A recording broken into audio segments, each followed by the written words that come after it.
गरीब, किसान, मजदूर, उनके उत्थान के लिए शासन में आने के बाद भी बहुत सी योजनाएं इन्होंने चलाई। पंडित दीनदयाल जी उपाध्याय को हम इसलिए जानते हैं कि उनकी जो वैचारिक भूमिका थी, वो कहा करते थे कि व्यक्ति अपने लिए तो सभी सोचते हैं, लेकिन समाज के प्रति सेवा और समर्पण का भाव ये सदैव बना रहना चाहिए। तभी हम एक अच्छे, सशक्त, सुखी समाज की कल्पना कर सकते हैं। पाश्चात्य सभ्यता और हमारी सभ्यता में बहुत बड़ा अंतर रहा है। पाश्चात्य सभ्यता में मनुष्य के जीवन का विकास या समाज जीवन का विकास, उसको अर्थ प्रधान इस रूप में देखा गया है कि जितनी आर्थिक प्रगति होगी उतना ही समाज सुखी होगा। लेकिन पंडित दीनदयाल जी कहा करते थे कि हमारी जो संस्कृति है, हमारी जो सभ्यता है, वो त्याग प्रधान है। सैक्रिफाइस की भावना, सेवा की भावना जितनी ज्यादा रहेगी उतना समाज के अंदर एक सामंजस्य, एक आत्मीयता, एक प्रेम और एक सशक्त समाज की कल्पना हो सकती है। हम जानते हैं कि प्राचीन समय में जितनी सेवाएं, सर्विसेज होती थी, वो ये कहा करते थे कि वो पैसे से नहीं, वो त्याग समर्पण भाव से काम करने वाले लोग वो सबको सेवाएं देते थे, और जो सेवा प्राप्त करता था वो बदले में अपने समर्पण भाव से एक गुरु दीक्षा, गुरु दक्षिणा इस प्रकार से दिया करता था। उसकी कोई सीमा नहीं होती थी। यानी यहां इस देश में शिक्षा भी फ्री थी, चिकित्सा भी फ्री थी, और जो ट्रेनिंग पार्ट होता था या जो लोगों के जीवन चरित्र को ऊंचा उठाने के लिए एथिक्स की जो ट्रेनिंग होती थी वो भी फ्री थी। संत महात्मा समाज आज भी करता है। तो ऐसी चीजों में अर्थ प्रदान होने के बाद हम उचित सेवा, ये त्याग दे नहीं सकते हैं। आज समाज के अंदर हमारे यहां विदेशियों की तुलना में इस भाव का, त्याग और समर्पण भाव का वर्चस्व आज भी है। बहुत सी ऐसी एनजीओज हैं जो समर्पण भाव से काम करती हैं। बहुत से ऐसे व्यक्ति हैं जो जीवन का समर्पण समाज के लिए कर देते हैं। अपने लिए कुछ नहीं चाहिए, सब समाज के लिए। मैंने स्कूल के समय में एक कोटेशन पढ़ी थी, किसी महान पुरुष की होगी, कि make your self necessary to the world will give you the bread. आपको अपनी चिंता करने की जरूरत नहीं है, आप समाज के लिए अपने आप को उपयोगी सिद्ध करो कि समाज को लगे कि इस व्यक्ति की जरूरत है, वो फिर आपकी चिंता अपने आप करेगा। और आपने अपने आप को समाज के उपयोगी सिद्ध नहीं किया, अपने आप में ही लगे रहे, स्वार्थ भाव से आगे बढ़ते रहे, तो फिर आपकी चिंता भी कोई नहीं करेगा।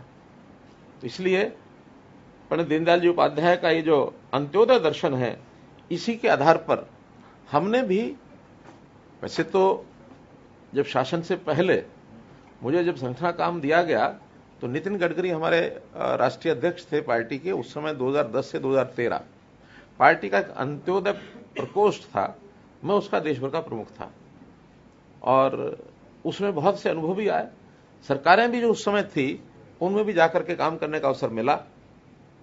तो जो चीजें हमने सैद्धांतिक तौर पर कभी सीखी थी, उनका प्रत्यक्ष किस प्रकार से आचरण में लाया जाए, वो एक सत्ता में आने के बाद उसका एक अच्छा अवसर मिलता है।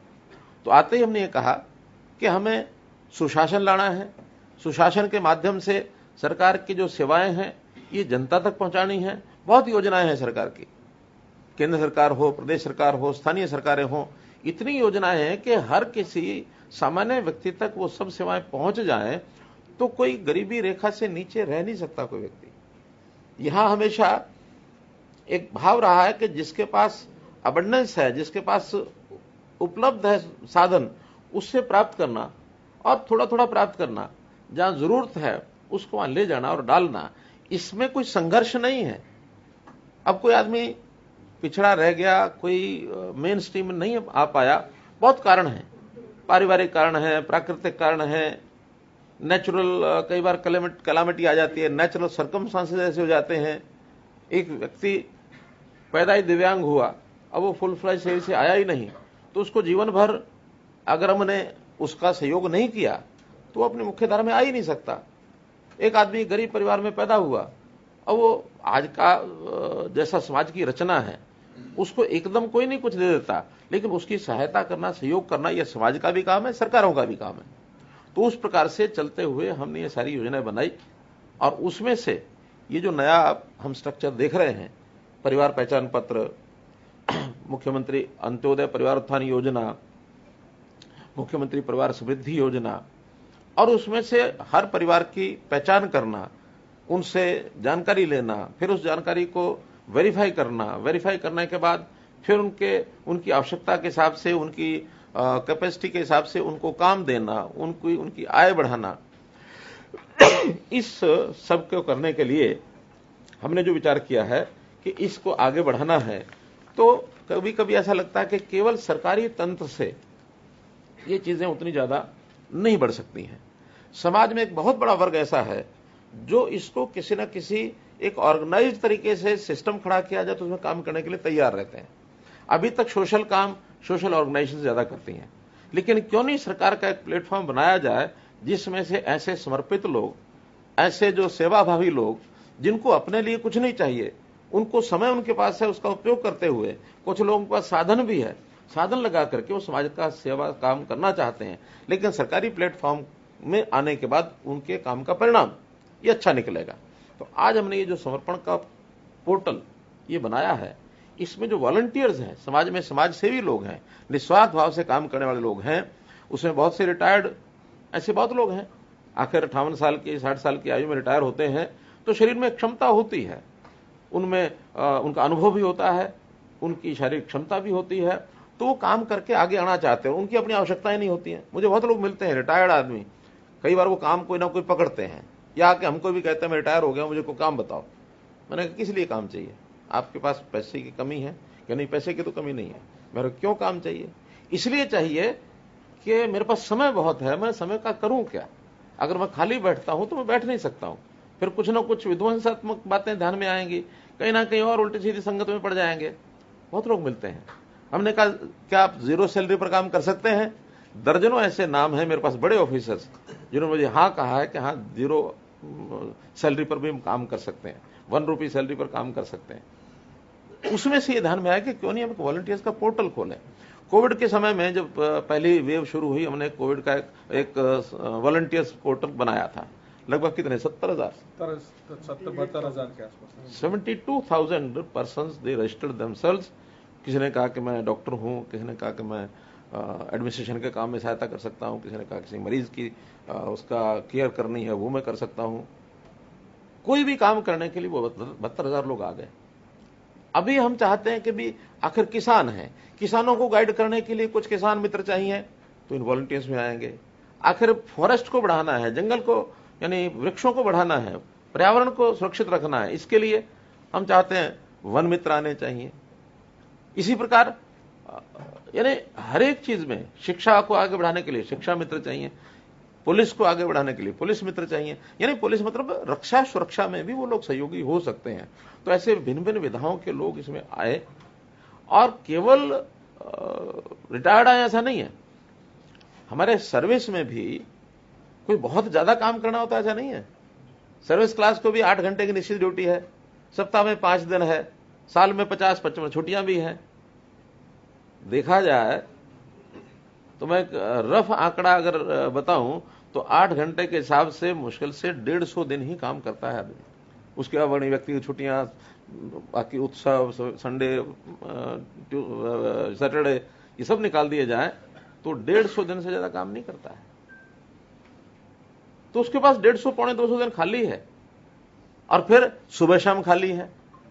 ऐसे भी हैं जो 18 घंटे काम करते हैं, केवल रात को 6 घंटे के लिए सोना चाहिए, और दिन में अपने व्यक्तिगत कुछ दिनचर्या के लिए 2 घंटे 3 घंटे चाहिए। 15-15 घंटे काम करने वाले लोग हमने देखे हैं। तो इस प्रकार से काम करने वालों को एक अवसर मिले, सेवा करने वाले को सेवा का अवसर मिले, समर्पण भाव से अपने आप को पुण्य कमाने वाले भी लोग हैं कि अभी इससे सेवा का काम होगा तो मुझे पुण्य मिलेगा।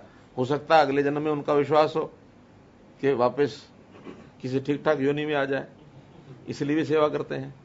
तो मेरा कहने का मतलब ये कि आज हम इस समर्पण भाव को, समर्पण दिवस के अवसर पर ये हमने जो कार्यक्रम शुरू किया है, ये जो हमारा अंत्योदय मिशन है, फॉर्मली मिशन अंत्योदय 2020 केंद्र सरकार ने कार्यक्रम शुरू किया है।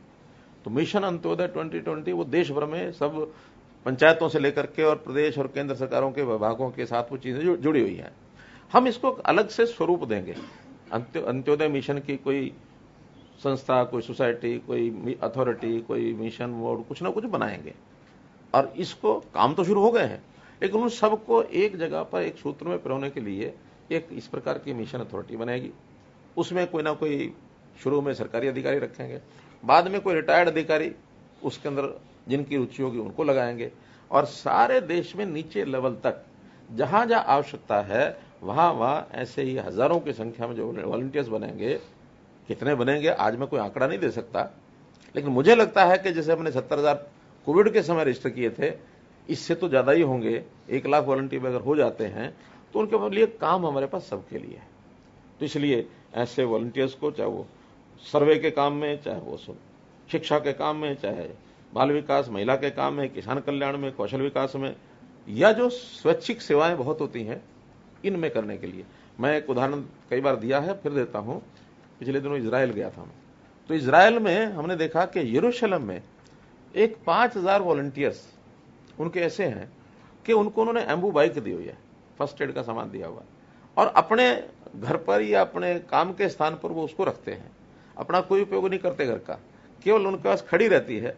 और जहां कहीं किसी को कोई तकलीफ हो गई, जिसको कोई मेडिकल एड चाहिए, उनके पास एक सिस्टम है, अपने मोबाइल में बटन दबाते हैं, वो एक पैनिक बटन है या जो भी सर्विस बटन है, उसको दबाया, उसके आसपास के लोगों को मैसेज अपने आप कंट्रोल रूम से पहुंच जाता है। और जिसके पास 5-6 लोगों के पास पहुंच जाता है, तो 5-6 लोग सारे के सारे अपनी बाइक को उठा करके, और ऑटो गियर है उसका, दौड़ाया, जैसे हमने परसों जो चलाई ई बाइक, वैसा ही है। तो वो अपना फटाफट उठाया, गियर भी लगाना होता, बस घुमाया और पहुंच जाते हैं। विद इन 90 सेकेंड वो सर्विस उनको मिलती है। तो बहुत नजदीक के सारे वो होते हैं लोग। एक प्रत्यक्ष, हम भी जहां घूम रहे थे तो एक बुढ़िया जो है वो गिर गई, वहां फटाफट वहीं से पता लगा ये क्या है, फटाफट देखा तो 3-4 बाइक से आ गई, उनके पीछे, सबके पीछे लगा हुआ है। और सिस्टम उनका है कि अगर कोई आदमी ज्यादा ऐसा नीडी है तो उसको पीछे बैठा करके, क्योंकि स्पोर्ट उसकी एम्बू बाइक हो जाती है, वो भी ऊंची है, बीच में एक आदमी के बैठने की जगह, वो उसको पकड़ लेते हैं और पीछे सहारा मिल जाता है और लेकर के चल पड़ते हैं। उस बुढ़िया को जरूरत नहीं पड़ी, उन्होंने पड़ा हुआ पट्टी की, पट्टी करके उसको खड़ा किया, शी वॉज ऑल राइट। तब उनका केंद्र देखने गया, उसमें से हमें लगा कि ऑटोमेटिक प्रोसेस शुरू होनी चाहिए। मुझे खुशी है कि हमारे होम डिपार्टमेंट ने, पुलिस ने भी 212 212 सर्विस जो शुरू की है, 112 जो सर्विस शुरू की है, वो भी ले देकर के इसी प्रकार की सेवा है कि 15 मिनट के अंदर कहीं भी किसी जगह भी हरियाणा में किसी को कोई तकलीफ हो जाए, कोई लॉ एंड ऑर्डर की स्थिति आ गई, कोई उसको चोट लग गई, कोई और हो गया, वो गाड़ियां वहां पहुंच जाती हैं। 650 गाड़ियां मैंने इसमें लगाई हैं और बहुत अच्छा उसका एक परिणाम निकल के आ रहा है। तो कुल मिलाकर ये अंत्योदय मिशन के माध्यम से हम इन चीजों को आगे बढ़ाएंगे। साथ ही जो और 2 ऐप का, एक ऐप और एक वेबसाइट जिसका लॉन्च किया गया, उसमें हुनर ऐप जो है, उसमें किस व्यक्ति को कौन सी स्किलिंग ये चाहिए, किस पर्पज के लिए चाहिए, तो हमारा जो हरियाणा विकास कौशल मिशन है, उन्होंने इसको हुनर ऐप को लॉन्च किया है। इससे लोगों को, नौजवानों को खास करके उसकी ऑटोमेटिक रास्ता उसको मिल जाएगा। और ये हुनर ऐप का भी जो लिंक है, हम जो हमारा जन सहायक पोर्टल है उसमें डाल दिया कि नहीं? हाँ, उसके अंदर डाल देंगे, ताकि जिसको जो चीज चाहिए, वो भी एक गेटवे ऑफ हरियाणा गवर्नमेंट है जन सहायक। आपको नहीं पता कि किस सेवा के लिए, किस काम के लिए कौन सी वेबसाइट है, कौन सी ऐप, कौन सा क्या, आप एक ही याद रखो, जन सहायक, उसको क्लिक करो, आपको फटाफट पता लग जाएगा कि आपकी मतलब की कौन सी उसमें, तो ये भी उसमें डाल दी जाएगी। वेबसाइट में हर विभाग की अपनी वेबसाइट है, तो विदेश सहयोग विभाग, इन्होंने भी अपनी वेबसाइट लॉन्च की है। मैं इस विभाग को बधाई देता हूं, ताकि हमारा जो विदेश के साथ जिन लोगों को जुड़े रहना है, वो सब इसके साथ जुड़ करके आगे बढ़े। हमारे नितिन गडकरी जी कहा करते हैं कि रोडवेज, हाईवेज, एयरवेज, तो ये आईवेज भी हो गया। जितनी वेबसाइट है ये आईवेज है कि उसको खोलो और आदमी वहां पहुंच जाए फटाफट। तो एक नए युग के साथ ये जो वेबसाइट बनाई है, इसमें विदेशों के साथ जो लोग पहले से रहते हैं उनके हरियाणा के साथ जुड़ाव, और नए लोग जो विदेशों के साथ संबंध बनाना चाहते हैं उनके साथ जुड़ाव, ये सब उसके अंदर काम आने वाले हैं। कुछ विषय और जो मुझे रखने हैं उसके अंदर, सबसे पहले तो ये जो चल रहा है विषय बहुत समय से किसानों का, देखिए हम चाहे उसको मैं अंत्योदय के साथ ही जोड़ के देखता हूं, पंडित दीनदयाल जी के दर्शन के साथ, उन्होंने एक सैद्धांतिक रूप से हमें एक विचारधारा दी। उस पर काम करने के लिए शासन में आज नरेंद्र मोदी जी से बड़ा नाम और कोई नहीं है। वो भी गरीब का, पिछड़े का, किसान का, इन सब का ध्यान रखते हुए नई से नई योजना बना के आ रहे हैं। वास्तव में तो देखा जाए, देश जब आजाद हुआ उस समय, क्योंकि आजाद हुआ है तो बहुत सी चीजों की आवश्यकता थी। हमको इंडस्ट्री भी चाहिए, हमको एयरवेज भी चाहिए, हमको देश के लिए रक्षा सुरक्षा के लिए शस्त्र भी चाहिए, सब चीजों पर ध्यान दिया गया। लेकिन आम आदमी, गरीब आदमी, उसकी जो आवश्यकताएं हैं वो एक प्रकार से उसकी अवहेलना हुई। अगर उसी समय से ये अंत्योदय, महात्मा गांधी जी ने इसका बहुत अच्छी प्रकार से व्याख्या की है। अनटू द लास्ट एक पुस्तक है, उस पुस्तक के माध्यम से उनका ये विचार है कि जो लास्ट पर्सन है उसकी चिंता करना का काम भी हमारा। उन्होंने हमें लघु उद्योग की बात कही कि लघु उद्योग, स्वच्छता की बात उन्होंने कही कि ये सारे अभियान स्वतंत्र देश के अंदर शुरू में आ जाने चाहिए ताकि आम लोगों को रोजगार मिले।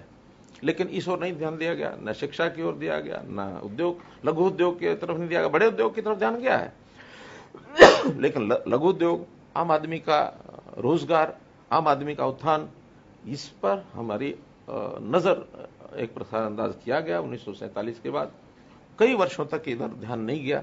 नारे लगते रहे, गरीबी हटाओ, गरीबी हटाएंगे, गरीब उत्थान, 20 जो पॉइंट प्रोग्राम, थ्योरेटिकल बहुत चीजें होती रही। लेकिन उसको जिस प्रकार से, जिस एंगल से सोचना चाहिए था, मुझे प्रसन्नता है कि देश के वर्तमान प्रधानमंत्री श्री नरेंद्र मोदी जी हर चीज को ध्यान कर रहे हैं। यानी घर के अंदर गैस सिलेंडर नहीं है, वो भी पहुंचना चाहिए। अन्न नहीं है घर के अंदर, वो भी कैसे पहुंचे, उसकी आवश्यकता पूर्ति हो। सिर पर छत नहीं है तो हर किसी को छत मिलनी चाहिए। अगर उसका बीमा नहीं है उसका, तो 60 साल के बाद उसको पैसे मिलने चाहिए ताकि उसका सामाजिक सुरक्षा उसकी हो सके। वर्तमान में भी जितने छोटे व्यवसाय के लोग हैं उनको भी लाभ मिलना चाहिए, उनको सपोर्ट करनी चाहिए। नए स्टार्टअप्स ये खड़े होने चाहिए। शिक्षा में भी हमें आगे बढ़ना चाहिए। और स्वदेश की भी भावना, ये आजादी के बाद जिस प्रकार से हमको खड़ा रखना चाहिए था, हुई नहीं। आज उसकी ओर भी ध्यान दिया जा रहा है। न्यू एजुकेशन पॉलिसी, उसके अंदर स्थानीय यानी अपनी जो मातृभाषा है और अपने प्रदेश, अपने देश की और भाषाएं हैं, इनको भी आगे बढ़ाना चाहिए। टेक्निकल एजुकेशन में भी आगे उसको बढ़ाना चाहिए। प्रोफेशनल एजुकेशन में भी उनको चीजों को लागू करना चाहिए। बहुत देश ऐसे हैं जो अंग्रेजी के बजाय अपने ही देश की भाषाओं में आगे बढ़ते हैं। हाँ, इंटरनेशनल लेवल के ऊपर अगर कोई आपका कार्यक्रम है किसी चीज का, वो इंग्लिश के बिना अगर नहीं है तो इंग्लिश भी पढ़नी है अपने को, ऐसा नहीं कि नहीं पढ़नी है। लेकिन फोबिया हो जाए कि इंग्लिश नहीं है तो कुछ नहीं है, इस फोबिया से बाहर निकालने का एक आरंभ किया है उन्होंने विषय। अभी बहुत प्रदेशों ने टेक्निकल एजुकेशन कुछ कॉलेजेस में हिंदी में शुरू कर दी है, लॉ की एजुकेशन शुरू कर दी है, आयुर्वेद की एजुकेशन तो हिंदी में शुरू हो ही गई है, और जो दक्षिण की भाषाएं हैं उनकी अपनी भाषाओं में शुरू हो गई है। तो इसलिए स्वदेश के भाव को भी जागृत करने का काम अब हमने किसानों के लिए बहुत कुछ किया है। यानी आज हम याद करते हैं चौधरी छोटूराम जी को, हम चौधरी देवीलाल जी को याद करते हैं। ऐसे किसानों के हित में काम करने वाले बहुत लोग याद करते हैं। मैं आपको विश्वास दिलाता हूं कि एक समय ऐसा आएगा आगे फ्यूचर में कि ये जो वर्तमान काल है, मोदी मनोहर सरकार, ये किसानों के हित की सरकार थी, ये इतिहास बनने वाला है। किसानों की आय जिस प्रकार से आगे बढ़ाई जा रही है, जिस प्रकार से जा रहे हैं उनको, अब भी जैसे वर्षा इस बार बहुत हुई, सितंबर महीने में इस प्रकार की वर्षा कभी नहीं हुई। 24 सितंबर तक, कल तक भी वर्षा हुई है, आज पता नहीं मुझे, तो नहीं है, कल 1 दिन होने वाली है। हाँ, और 2 दिन बाद होने वाली है। तो ये वर्षा के कारण से बहुत बड़ा नुकसान हो रहा है। हमने रेवेन्यू डिपार्टमेंट को, एफसीआर साहब को कह दिया कि स्पेशल गिरदावरी कराएं, और जिस भी किसान का नुकसान हुआ है, अगर बीमा किया हुआ है तो बीमा कंपनी देगी, बीमा किया हुआ नहीं है तो हरियाणा सरकार देगी। लेकिन किसान को उसका कंपनसेशन, ठीक है, फुल कॉस्ट शायद नहीं दे पाते हैं, लेकिन एक निश्चित मात्रा में जितना उसका तय किया हुआ है 12,000 रुपये एकड़ का, वो सरकार देगी।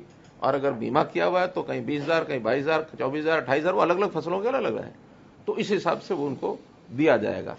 तो इसी प्रकार हमने जो किसान है वो किस प्रकार से प्रोग्रेस करें, किसान को उसके सहयोगी जितने भी और काम हो सकते हैं, किसान के बच्चे के पास जमीन कम है, बी कीपिंग तो कर सकता है।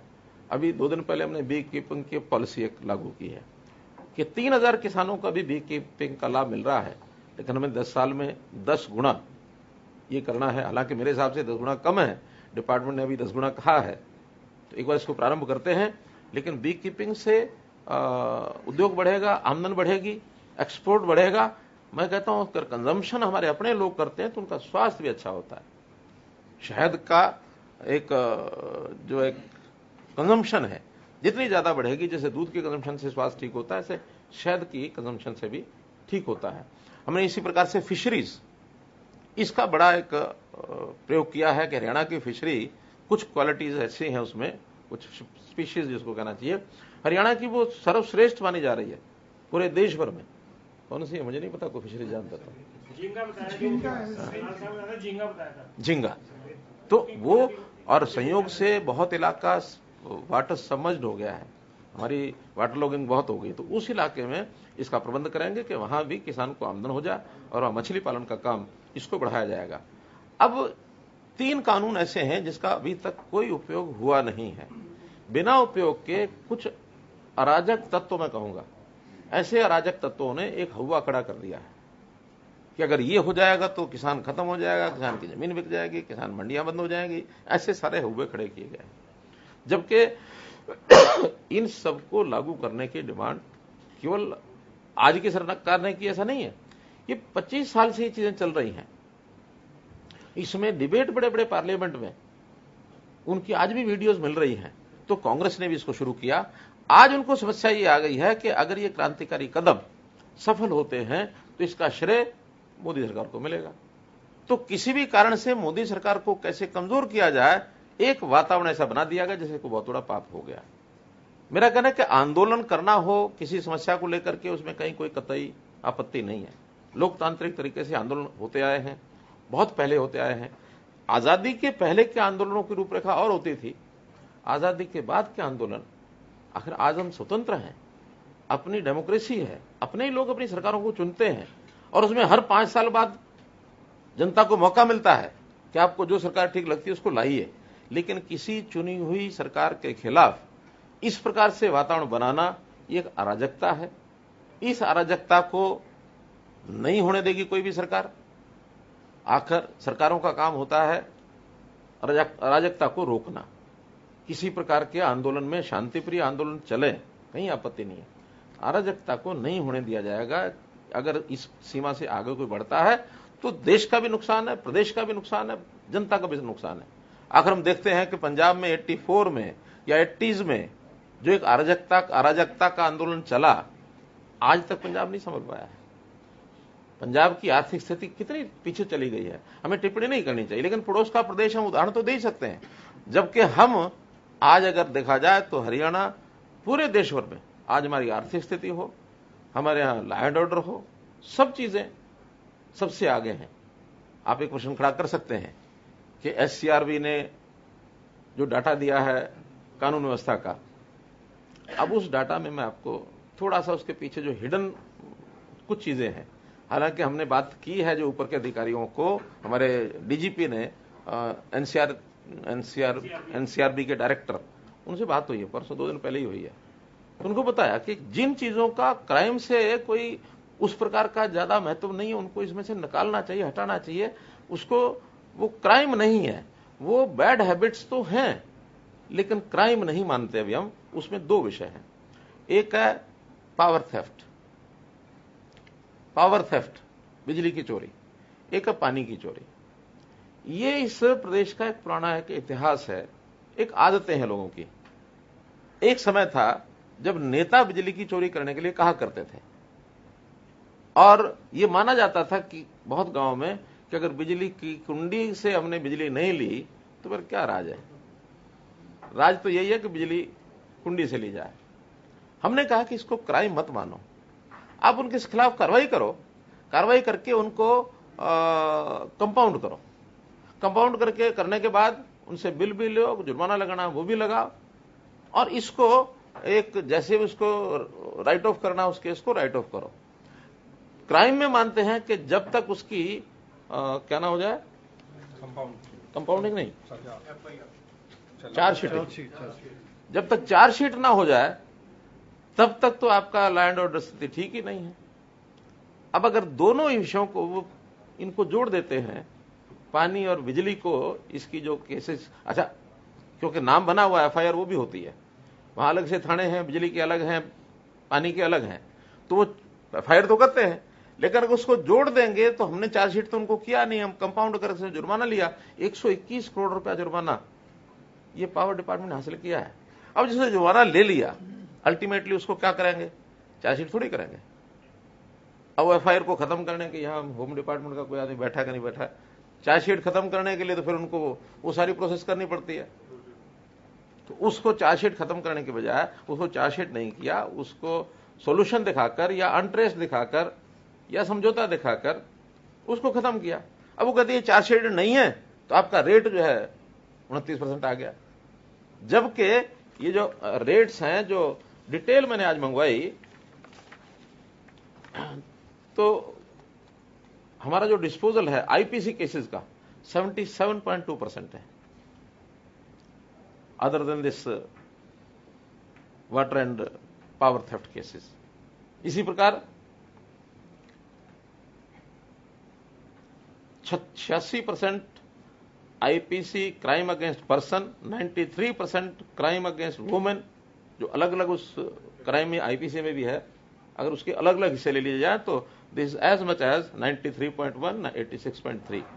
आर्म्स एक्ट में 94% हमारा डिस्पोजल है, चार्जशीटेड है, और chargesheeting rate of excise and gambling act excise में 91%, गैम्बलिंग में 99% है। तो ये फिगर नहीं लेंगे, वो सब जोड़ करके जो शूट करेगा वो लगभग 1 लाख या 67-68 हजार जो एफआईआर है पानी की और बिजली की, वो जोड़ के हम मानते हैं कि उसके ऊपर हमने कोई बहुत सख्त, क्योंकि उसको क्रिमिनलाइज करने की बजाय डीक्रिमिनलाइज करने के बहुत तरीके होते हैं। अगर उनको हम चार्जशीट करके कोर्ट के चक्कर कटाएंगे, पता नहीं 100 रुपया 500 रुपया बिल उसका बना के नहीं बना, अल्टीमेटली उसको जब 5 साल चक्कर काटेगा उसके, तो क्या होगा, हरासमेंट के अलावा वो हार्ड क्रिमिनल बनते हैं। आज तुमने ठीक कर लिया, हरियाणा इज द स्टेट जहां पावर के सेक्टर में इतना ज्यादा जो हमारा इंप्रूवमेंट हुई है। हमारी 34% लाइन लॉसेस थे, लाइन लॉसेस एंड थेफ्ट दोनों मिला के। लाइन लॉसेस तो होने ही है, उसको तो डिस्टेंस इंफ्रास्ट्रक्चर उसके हिसाब से होता। अब कुल 14% है, कहां 34%, कहां 14%। 20% जो है वो रिकवर हुआ तो इस थेफ्ट को रोकने के कारण से हुआ या लोगों को समझाने के कारण से हुआ। मेरा गांव जगमग गांव, 5500 गांव में आज 24 घंटे बिजली जा रही है, आउट ऑफ 6700। 1200 है, वो भी हम इस साल के अंदर पूरा कर देंगे। पहली स्टेट हरियाणा होगी जहां गांव में भी शहरों में भी 24 घंटे बिजली जाएगी। कोई बिजली को लेकर के आंदोलन नहीं होता, समझाना पड़ता है।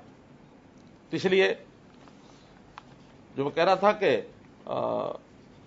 प्रदेश में जिस प्रकार की आज हरियाणा की स्थिति है, श्रेष्ठ है, अच्छी है, चाहे आर्थिक स्थिति है, चाहे लॉ एंड ऑर्डर है, चाहे बाकी चीजें हैं।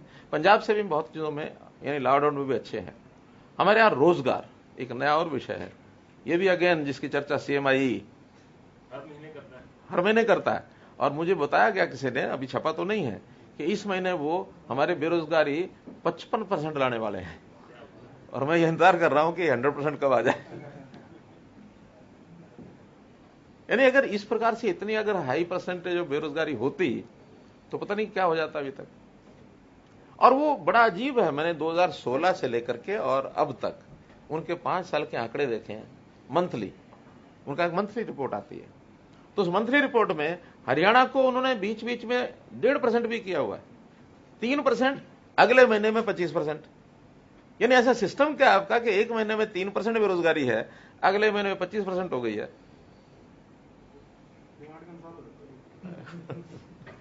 हम तो सरकार है, ऐसी कंपनी जैसे पूछ ही सकते हैं कि क्या क्यों ऐसा करनी है, बार बार लगातार फोकस हो रहा है हरियाणा के ऊपर। मैं कह रहा हूं, अच्छा उस हरियाणा का ही है सर्वश्रेष्ठ उसमें, हरियाणा से मजा आ रहा है। तो मैं तो आपको कहा कि वो उनके जो एक वो शाह हैं और एक कोई अमित व्यास, महेश व्यास, तो ये 2 लोग हैं, शुद्ध पॉलिटिकल आदमी हैं, इसका मैं कभी भी उत्तर नहीं दूंगा। मैं उत्तर दूंगा कि मेरे यहां रिकॉर्ड पर कितनी बेरोजगारी है, और वो जैसे मैंने बताया परिवार पहचान पत्र में जो प्रारंभिक सेल्फ डिक्लेयर्ड जानकारी हमारे पास 6 महीने पहले थी 6.1%। अब उसको हम ठीक कर रहे हैं, बहुत योजनाओं से ठीक कर रहे हैं। हमने ये जो मुख्यमंत्री अंत्योदय परिवार योजना जो चलाई है, सर्वे चल रहा है कौन कौन परिवार ऐसे हैं जिनकी आमदन बहुत कम है, बेरोजगार हैं, तो उसके एक परिवार के एक आदमी को रोजगार मिलना चाहिए। उसके अंदर बहुत से लोग आएंगे। अब जैसे मैंने फिशरीज का बताया, ऐसे ही जैसे बी कीपिंग का बताया, ऐसे ही पशुपालन विभाग उन्होंने अपनी योजना बनाई कि हम कितने घरों में पशु करेंगे। स्किलिंग वालों ने योजना बनाई है, WCD ने अपनी योजना बनाई है। 6 विभाग हमारे बैठे हैं, क्या नाम, विनीत गर्ग ये उसके इंचार्ज हैं, और ये सब विभागों के साथ वो कर रहे हैं, कोऑर्डिनेट कर रहे हैं, और 50,000 परिवारों की सूची इनको दे दी गई है, जिसका सर्वे करके और ये उनको काम देंगे आगे। तो इसलिए इस बेरोजगारी को भी हमने कंट्रोल किया है और कंट्रोल करेंगे। अब इतना ही है कि हर किसी को सरकारी नौकरी नहीं मिल सकती, और ये कोई भी मुख्यमंत्री ऐसा कभी नहीं कहता जितना मैं हर बार कहता हूं। वो सब कहते हैं सबको मैं नौकरी कराऊंगा, तो सबकी नौकरी कराने वाला कोई अगर सपना किसी का है तो सरकारी नौकरी तो नहीं हो सकती। हमें अपने सिस्टम को भी संभालना है।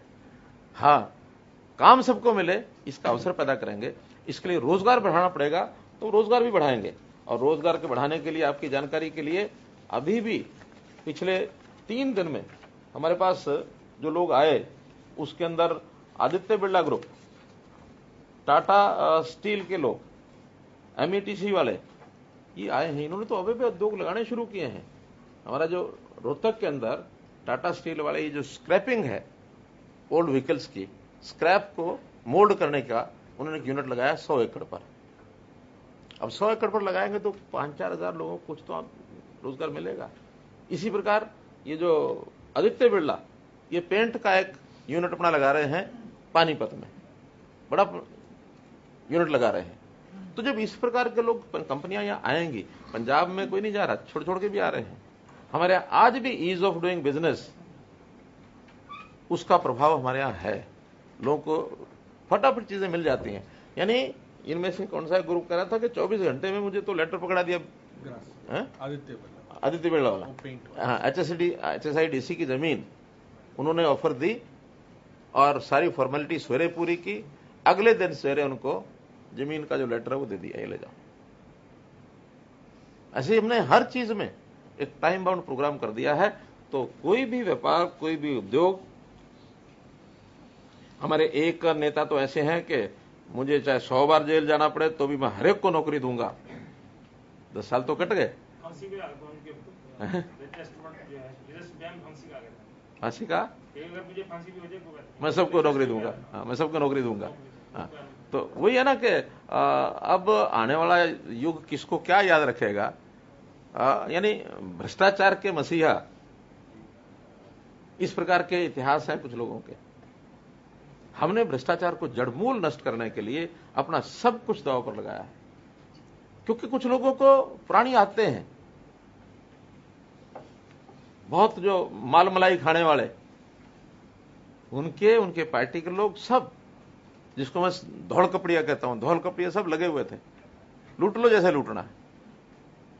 भीड़ की भीड़ सब खत्म की है, टेक्नोलॉजी से खत्म की है, व्यवस्थाएं दे के खत्म की है। लेकिन वो बेचारे बेरोजगार हो गए। उन बेरोजगार की संख्या तो जब खत्म होगी तब होगी, अभी तो होती नहीं है। एक मुझे प्रोक्योरमेंट जो है, प्रोक्योरमेंट इस बार थोड़ी देरी से होगी, वर्षा के कारण ही है, उसका और कोई कारण नहीं है। पहले हम 25 सितंबर से प्रोक्योरमेंट किया करते थे, अभी शेड्यूल 1 अक्टूबर से बनाया है। 5 दिन इसको लेट किया है, क्योंकि उतना ज्यादा अराइवल भी नहीं है, कहीं कंबाइन भी नहीं है कि देखिए हमें कहीं कोई मशीन भी नहीं चल रही है।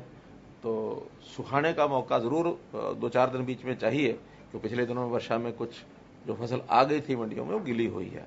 तो 3-4 दिन अगर ठीक ठाक मौसम होता तो सूख जाएगी। 1 अक्टूबर से जरूर उसको हम करेंगे। पिछले दिनों में एक योजना बनाई थी कि 1 नवंबर से परिवार पहचान पत्र के ऊपर ही निर्भर होंगी हमारी लगभग कितनी योजनाएं, अभी तो सर 100 नहीं सर 500 के ऊपर 500 योजनाएं हमारी जो हैं, जो भी विभाग है वो कंपलसरी हो जाएगा कि उसके बिना अब कोई योजना उनको उसका लाभ नहीं मिलेगा 1 नवंबर के बाद। तब तक सभी विभाग उसकी जो जानकारियां ले रहे हैं वो सब कर रहे हैं। तो मित्रों, इतने विषय आज आपके सामने मुझे रखने थे। बहुत हो गया। हाँ, ये जो पिछले दिनों में एक घटनाक्रम हुआ कि पेपर लीक, पेपर आउट, ये भी हमारे लिए बहुत बड़ा एक कंसर्न है। हमने उसको बहुत गंभीरता से लिया है और ये हमें ध्यान में आ रहा है कि एक बहुत बड़ा गैंग है, बहुत बड़ा नेटवर्क है। हमने तय किया कि भी किसी भी कीमत पर इस नेटवर्क को हम तोड़ेंगे। ये नेटवर्क आंखों से ओझल रह करके जब तक काम किया उसने किया और बहुत पुराने समय से कर रहा है। हमने तो एफआईआर भी बहुत कराई हैं, उनके खिलाफ कार्रवाइयां भी चल रही हैं। ये जो पिछला पेपर लीक का हुआ था इसके अंदर 28-30 लोगों को गिरफ्तार भी किया, दूसरे प्रांतों के लोगों को भी पकड़ा है। अब उसके बाद 2 टेस्ट हमारे ठीक हो भी गए हैं। कुछ लोग इसमें लुटे भी हैं, उनकी लुटाई खूब हुई है, क्योंकि लगता उनको यह है कि चाहे कितना ही हम जोर मार लें, कितना ही सरकार प्रबंध कर ले, लेकिन कहीं ना कहीं चोरी तो हो ही जाएगी, थेफ्ट तो इसके हम कर ही लेंगे, चीटिंग तो हम कर ही लेंगे। पहला विषय तो यह है कि इस प्रकार का मैं सबको निवेदन करता हूं कि कोई नौकरी के लिए इस प्रकार के चक्कर में ना फंसे। पैसे भी गवाएगा, नौकरी भी ऐसे आदमी को नहीं मिलेगी। और पैसे देकर के उसको मेरिट पर मिली है तो नहीं देगा तब भी उसको मिलनी है। ये उनको वहम निकाल देना चाहिए कि नौकरी मिली और पैसे दिए तो पैसे के कारण से मिली, ऐसा नहीं, उसकी मेरिट के कारण से ही मिली है। और मैं आज एक और घोषणा करता हूं कि इस नेटवर्क को तोड़ने के लिए हमें लोगों से जानकारियां भी चाहिए। हमने बहुत बड़ा नेटवर्क पकड़ा है, फिर भी कुछ लोग अभी कहीं ना कहीं लगता है छुपे होंगे।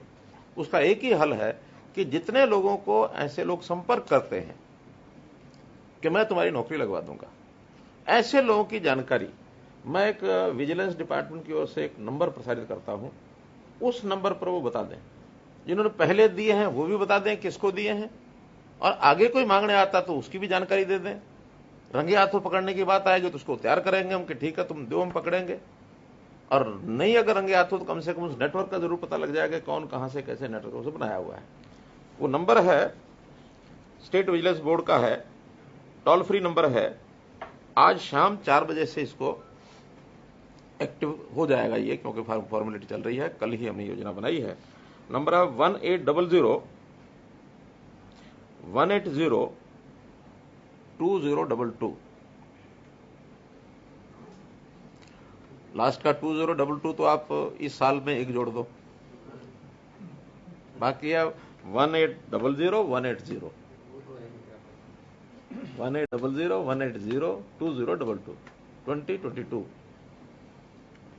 क्या उसका अर्थ होगा 2022 का, लेकिन याद रखने के लिए उसका एक अभी ये थोड़ा कठिनाई इसमें आ रही है। जो वोडाफोन आइडिया का जो पंजाब सर्कल है, यानी चंडीगढ़ और पंचकुला, और ऐसे ही एयरटेल का जो एनसीआर सर्कल है, फरीदाबाद और गुड़गांव, इनमें थोड़ी कठिनाई आ रही है। बाकी जगह तो शाम को 4 बजे चालू हो जाएगा, और ये दोनों जगह और एक आध दिन बाद ये चालू हो जाएगा। इसकी सारी व्यवस्थाएं वो कर रहे हैं, लेकिन इसको निश्चित रूप से नेटवर्क को डिमोलिश करना ये हमारा हेतु है। कोविड की जानकारी आपको हो ही गई कि अभी संयोग से दूसरे जो वेव का मामला धीरे धीरे समाप्त हो रहा है। आशा करते हैं कि आगे तीसरी वेव ना आए। फिर भी सावधानी सब जगह बरतनी है। और अभी तक जो वैक्सीनेशन हो गई है 2,15,00,000 से ऊपर हो गई है। 1.5 करोड़ से ऊपर फर्स्ट डोज है, और 50 लाख से ऊपर 55 लाख के आसपास सेकंड डोज है। 1,60 और 55 ऐसा कुछ हर दिन 1-1.5 लाख 2 लाख ये बढ़ जाता है। तो लगता है कि दिसंबर 31 तक फर्स्ट डोज सबको कंप्लीट हो जाएगी। सेकंड डोज उसके बाद फिर नेक्स्ट जब भी उसका ड्यू होगा तो वो पूरी होगी। फर्स्ट डोज हमारी लगभग 2 करोड़ लोग ऐसे हैं जिनको फर्स्ट डोज लगनी है। अभी बच्चों वाली डोज शुरू नहीं हुई है, वो जैसा ही कोई योजना आएगी उसके हिसाब से उसको हम चालू करेंगे। एक विषय की बधाई और देनी है कि हमारे यहाँ हरियाणा हर दृष्टि से आगे बढ़ रहा है। तो तो अभी जो कल रिजल्ट आया है यूपीएससी का, तो इसमें क्योंकि उसमें एड्रेस तो होते नहीं है, फिर भी हमारे लोगों ने एक अभी तक जो रिपोर्ट निकाली है उसमें 29 संख्या यूपीएससी में 761 में से पास होने वाले जो रैंक लेने वाले लोग हैं, इनमें 729 लोग हैं। और हमारे 3 अधिकारी ऐसे हैं जिसमें से एक तो यहाँ बैठे नहीं, वो नहीं आता, कोई वो ही नहीं आया। एक तो हमारे एडीजी सीआईडी, उनका बेटा, उनका 91 ये क्रमांक आया है।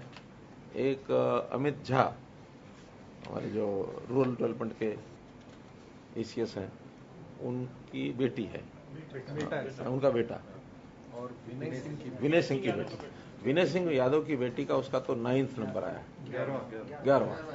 और उनका 131 164, तो 164 वाला तो आईपीएस होगा। और ये जो 91 वाला, ये दोनों तरफ कहीं भी हो सकता है। और जो 13 नंबर है विनय सिंह, वो आईएएस निश्चित है। 3 तो हमारे, एक जो अरुण कुमार हमारे दिल्ली में जो अधिकारी है, उनकी बेटी है, उनकी बेटी, उनका 330। तो कुल मिला के 761 में से अभी तक छटनी हो रही 29। पिछली बार भी 20 के लगभग ये नाम थे, इस बार 29 लोग आए हैं, तो बहुत अच्छी एक उपलब्धि हरियाणा के हम इसको कह सकते हैं। लगभग 3.5% लोग हरियाणा के इसमें आए हैं। 2020 HCS की एक लड़की जो है, जो सिटी यमुनानगर, अच्छा, वो खुद आ गई है। हाँ, तो उसको अच्छा होता है, 25 में तो आई है वो, इसमें आ गई, अच्छी बात हो गई। तो कुल मिलाकर इन सबको मैं इनको बधाई देता हूँ, इनके परिवार को लोगों को बधाई देता हूँ। इससे पहले भी हम देख चुके हैं कि हमारा जो ओलंपिक और पैरा ओलंपिक है, उसमें भी हमारी उपलब्धि दोनों में देश के सारे रिकॉर्ड में बड़ी अच्छी रही है। हरियाणा आगे बढ़ रहा है, तेजी से बढ़ रहा है। बहुत बहुत धन्यवाद। मैं मीडिया के बंधुओं से अनुरोध करूंगा कि प्रश्नों के लिए। आपने सर अभी जैसे कहा कि अराजकता नहीं करने लगे हैं किसान आंदोलन के मामले में, अभी 27 तारीख को एक बार फिर से भारत बंद कर रहा है, क्योंकि ये आंदोलन काफी समय से चल रहा है, हरियाणा में चल रहा है बहुत ज्यादा, दोनों बॉर्डर्स पर बैठे हुए। तो क्या स्ट्रैटेजी रहेगी 27 तारीख को, और ये अराजकता करने के क्या प्लान है सर? क्योंकि किसानों के बयानों से या उनकी बातों से तो ऐसा लगता नहीं कि अभी रिस्पॉन्स पड़ेगा। देखिए, चूंकि ये सारी जानकारियां तो उसी में से निकलेंगे कि आगे ये बातचीत किस प्रकार से आगे बढ़ती है। केंद्र सरकार ने कई बार कह दिया कि हम बातचीत के लिए रास्ता हमारा खुला है। इनकी ओर से भी कहीं कहीं इक्का दुक्का जगह से आने लग गए हैं मैसेज के भी ठीक है, बातचीत का रास्ता खुलवाओ। अब वो बातचीत कब खुलती है, किन बातों को लेकर खुलती है, ये अभी सारी बातें तो हम भी नहीं बता सकते, हमको भी जानकारी नहीं, केंद्र सरकार को ज्यादा जानकारी है। इतना जरूर है कि जो बॉर्डर्स के रास्ते हैं हमारे यहाँ, तो कुंडली बॉर्डर और ये अपना टिकरी बॉर्डर, 2 बॉर्डर ऐसे हैं जो इंटरस्टेट जो बंद है। हालांकि बाकी भी हैं, लेकिन बाकी बंद नहीं है। उस दिन चूंकि उन्होंने एक्सटेंड ले लिया कि हम सुप्रीम कोर्ट के उस ऑर्डर में पार्टी नहीं है, इसलिए हम तो नहीं आएंगे। ये ठीक है कि सुप्रीम कोर्ट बुलाए तो बेशक मत जाए, उनको प्रदेश सरकार के बुलाने पर आना चाहिए था। अब नहीं आए हैं तो ये बात उन्हीं के खिलाफ जाएगी। और अब जो है सुप्रीम कोर्ट की डेट कब लगी है? कल टेंटेटिव थी 24 की, लेकिन वो आगे कल कभी सुनवाई नहीं हुई है। हाँ, तो अब सुप्रीम कोर्ट के ही उसमें है, हम अपने ढंग से उनको सब बताएंगे सारा घटनाक्रम कि हमने कमेटी बनाई है और उस कमेटी में उनको बुलाया भी है। अब मुझे लगता है कि सुप्रीम कोर्ट उनको कोई ना कोई पार्टी बना करके निर्देश देंगे, जैसा भी देंगे। लेकिन इस बातचीत अंदर खाते वो भी तैयार हैं कि अब रास्ते को खोलने का समय है, हम खोल देंगे। उधर दिल्ली में भी दिल्ली की ओर से बंद है, वहां दिल्ली सरकार से जो बातचीत हुई उन्होंने कहा कि ठीक है, अगर आपके लोग उधर तैयार हैं तो हम भी इसको खोल देंगे।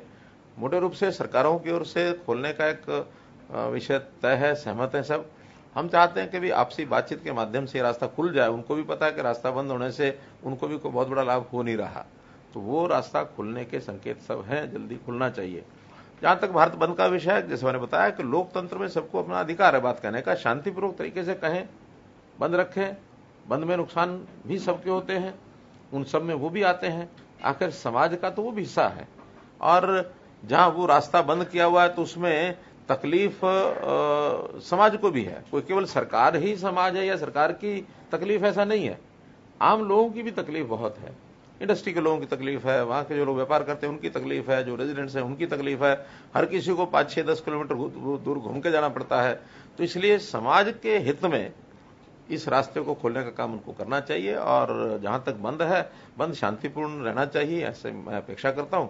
फिर भी हमारी तैयारी जो हर प्रकार की रहेगी कि किसी प्रकार की न्यूसेंस जो है वो नहीं होने देंगे। सर, इसी से जुड़ा हुआ है कि करनाल का मामला आपने बड़ी जल्दी सुलझवा दिया था किसानों के साथ, तो ये जो ये भी है, इसमें भी थोड़े से अगर सरकार उनको थोड़ा सा सहयोग करे किस मामले में इस तरह, तो अब सहयोग करे, अगर उनको कहें कि वहां हमने एक नौकरी डीसी रेट पर या 2 नौकरियां दे दी और यहाँ 10-20 नौकरियां लेनी हो तो ले लें भाई, क्या दिक्कत है। सीएम साहब, सर हरित स्टोर आपने घोषणा की थी, उसका क्या रिस्पॉन्स आया और कब से शुरू हो जाएगा? हरित स्टोर की समीक्षा बैठक मैंने भी की है। हमने तय किया था कि 2 अक्टूबर को कुछ स्टोर जो है चालू हो जाएंगे। ये जो वर्ष है प्रधानमंत्री जी के 71वां जन्मदिवस है और ये जो समय है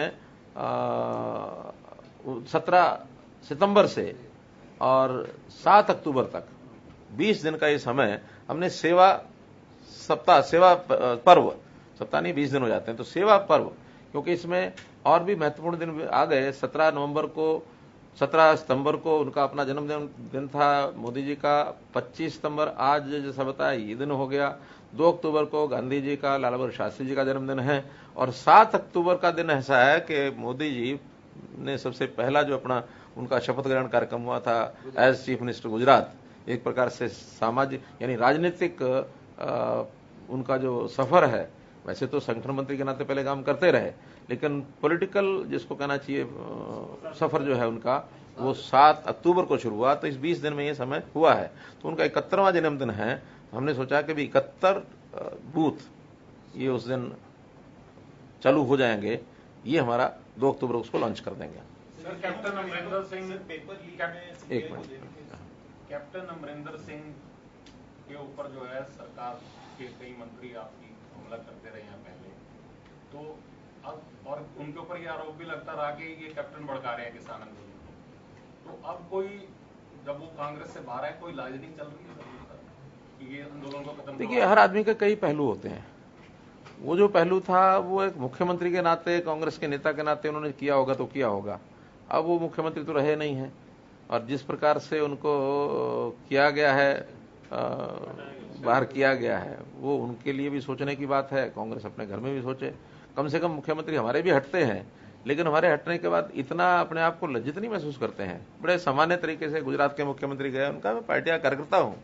आज मुझे खो खो में एक अवसर मिला है, खेल है, दूसरे को खो दे दी, दूसरा चल के अपने गद्दी पर बैठ गया, वो चलाएगा, मेरे जिम्मे जो काम लगेगा मैं करूंगा। लेकिन यहां तो जिस प्रकार की दुविधा और जिस प्रकार का आपसी एक विरोध एक दूसरे के खिलाफ देखने को मिला है, वो आप देखते हैं। तो ये केवल वहीं चल रहा है ऐसा नहीं है, हमारी हरियाणा में भी कांग्रेस में यही है। हरियाणा कांग्रेस भी उसी कैप्टन वाले राह पर हमारे भूपेंद्र सिंह हुड्डा भी चलते हैं, यहां भी इनको सुहाते नहीं एक दूसरे को। आज तक कांग्रेस पार्टी हरियाणा में अपना संगठन नहीं खड़ा कर पाई, कितने महीने, साल हो गए।